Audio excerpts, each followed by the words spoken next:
Minaya, he tenido la oportunidad de tener en 20 años el rol de ser analista, de ser entrevistador. Casi nunca me intereso por esa parte por donde empiezan muchas entrevistas, pero contigo quiero conocerte un poco más. ¿Quién es Mario Minaya? ¿Cómo llegas a la profesión de la psicología?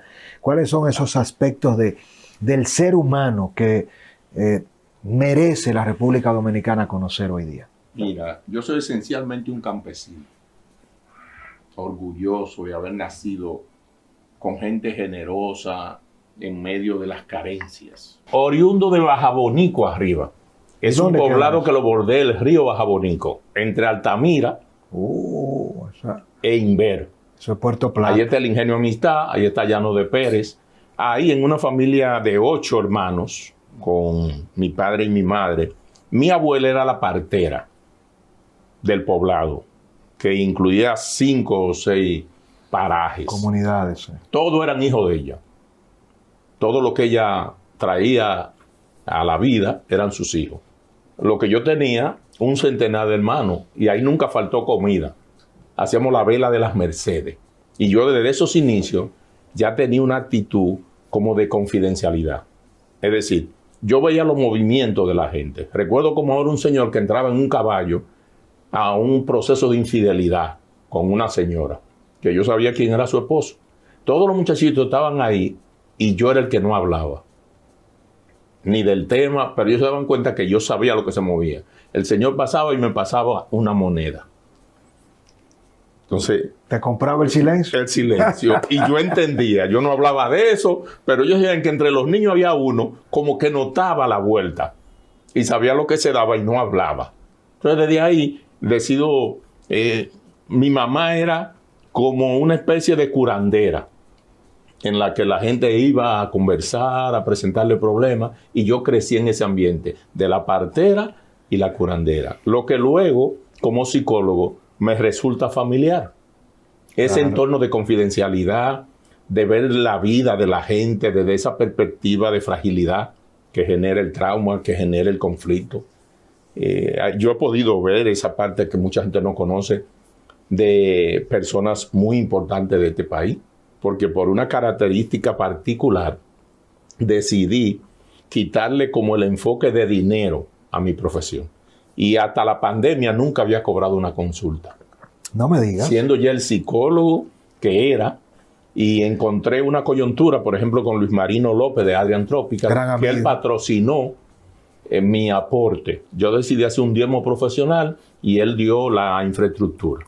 Yo le apoyaba en sus empresas y ahí veíamos personas gratuitamente en esa combinación, que siempre le agradeceré. Luis Marino, que es un ser humano especial. Le agradezco ese apoyo. Sí, en ese inicio, 10 años estuvimos juntos haciendo esa obra que no publicamos ninguno de los dos hasta después.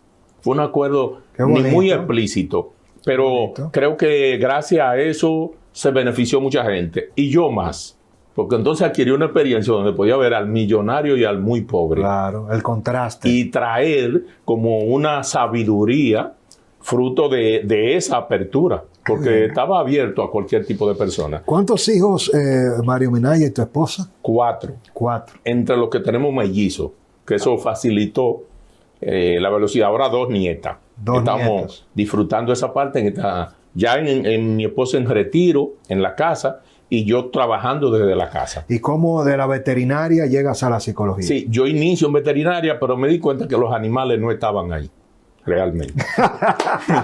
Yo dije, aquí hay una confusión. Los animales no están ahí. Y me pasé a psicología. Y de verdad que estoy contento de haber elegido esa carrera en la UAS.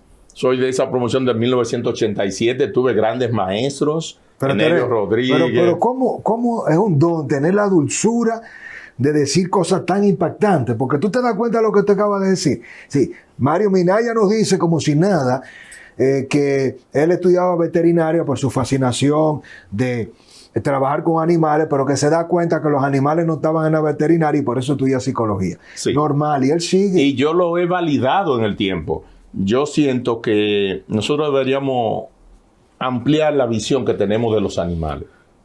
Yo creo que nos han aventajado. ¿En qué sentido? Viven tan tranquilos, no quieren ser otra cosa que no sea lo que son. Lo que ellos son cada uno. Y dentro de ese ser, como que están siempre presentes los animales. Si es un perrito, él no quiere... Uno es que lo pone a vivir como humano, pero ellos nunca lo aspiran. Tú lo puedes dejar siendo perro y pasan la vida sonriendo, corriendo detrás de ti, jugando. No se le ocurre otra cosa. Para nosotros no. Siempre estamos con una ansia de ser algo más que lo que ya somos en esencia humanos. Wow. Entonces deberíamos aprender de ello, a centrarnos en nuestra esencia. Los animales, para atacar, tiene que ser un caso de supervivencia. Así es. Nosotros no. Nosotros atacamos por placer.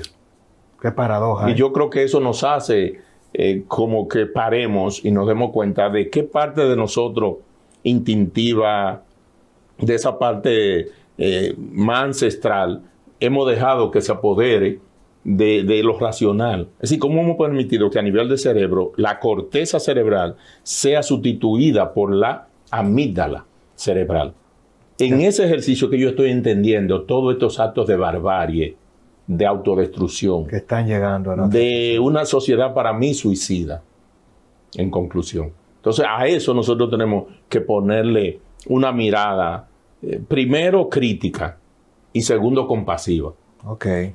Porque yo creo que nos hemos dividido entre los compasivos y los críticos y no nos ayudamos, porque nos criticamos entre nosotros y no estamos ayudando. Yo creo que cada uno debería tener ese enfoque crítico con lo que hay que subsanar, cambiar, transformar.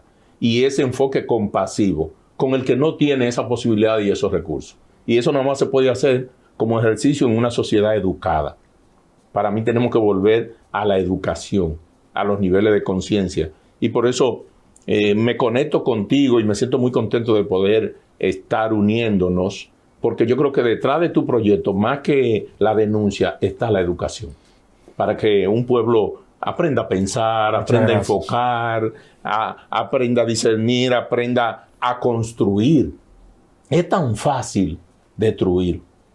Eso es así sencillo. Ahora, ponerse detrás de esa historia, Francisco, dónde estudió, dónde creció, hasta dónde, qué tanto ha tenido que hacer para estar ahí.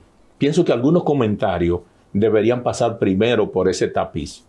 El de investigar un poco a la persona.